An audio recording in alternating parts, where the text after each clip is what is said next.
મહાઠગ ભૂપેન્દ્રસિંહ ઝાલાને લઈને CID ક્રાઇમની radar ઉપર મહિલા પોલીસકર્મી.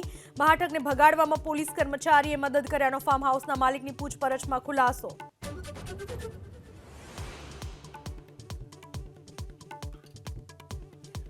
રાજકોટના શાપરમાં સામૂહિક આરોગ્ય કેન્દ્રની બેદરકારી આવી સામે. ઠંડીથી બચવા સ્ટાફે કર્યું તાપણું. કોઈ મોટી દુર્ઘટના ઘટે તો જવાબદાર કોણ, તેને લઈ ઉઠ્યા સવાલ.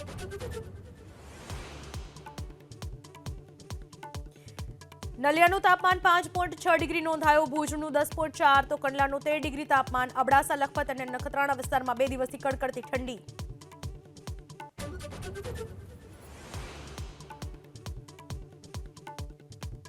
દિલ્હીમાં એક દિવસના વરસાદનો 101 વર્ષનો રેકોર્ડ તૂટ્યો. રાજધાનીમાં ઠંડી વચ્ચે ખાબક્યો 41.2 મિલીમીટર વરસાદ.